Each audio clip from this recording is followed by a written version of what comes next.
Thank you so much, Mr. Chair, and thank you for calling this hearing. Since January, Donald Trump has used the full power of the federal government to attack Americans in cities across the country.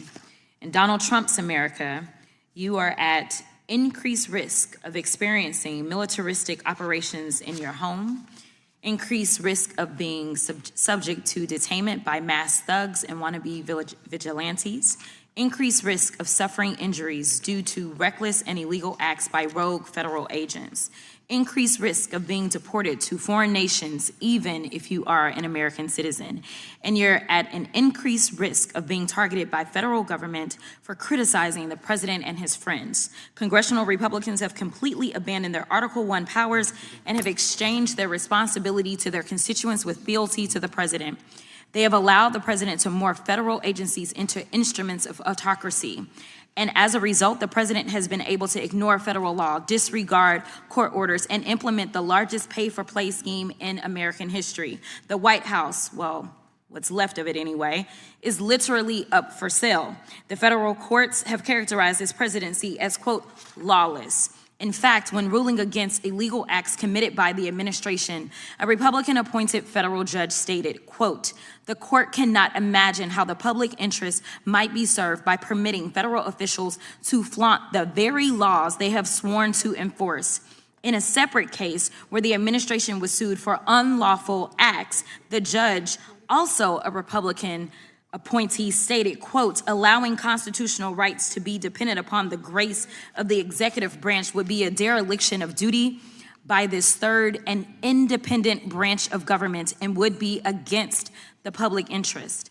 But in another case, the court summed it up perfectly by declaring, quote, "As is becoming far too common, we are confronted again with the efforts of the executive branch to set aside the rule of law in pursuit of its own goals." Judiciary Committee Republicans have been completely complicit in this corruption. But since they're so interested in restoring law and order, I have a couple of suggestions on where they can start. Number one, this is the President of the United States standing beside his best friend, Jeffrey Epstein. As we all know, Mr. Epstein is one of the most notorious sexual predators in American history. For 8 weeks, the Republicans on this committee have chosen to protect these two men instead of providing justice to Mr. Epstein's victims. Now the administration is panicking. First, they campaigned on releasing the Epstein files. Then AG Bondi and Associates did a photo op with the files, and she said, and I quote, "The Epstein list is on my desk." Then somehow the Epstein list didn't exist. Then the Epstein files became a Democratic hoax.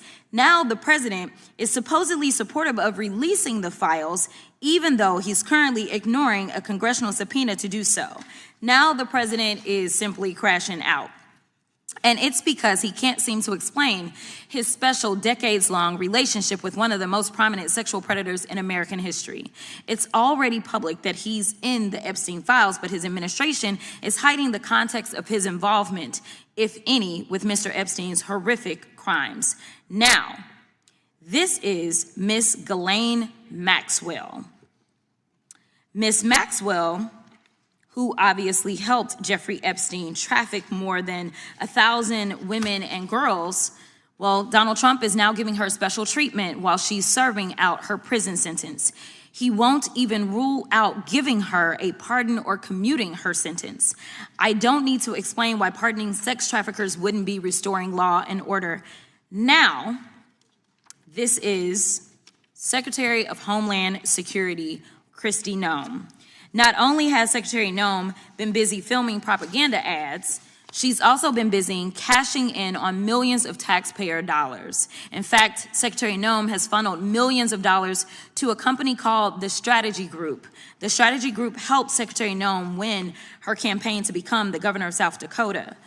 Corey Lewandowski, her top policy advisor, has worked with the firm. And the company's CEO is married to Secretary Noem's chief spokesperson, Mrs. Tricia McLaughlin. This is what corruption looks like. They're stealing money from the American people's pockets and depositing it into their bank accounts. Now we move on to yet somebody else.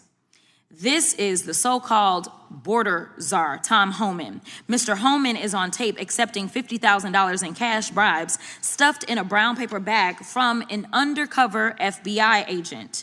Apparently, Mr. Homan accepted these bribes in exchange for awarding federal contracts to his friends. Trump's Department of Justice killed the investigation into Mr. Homan's crimes, and congressional Republicans didn't say a mumbling word.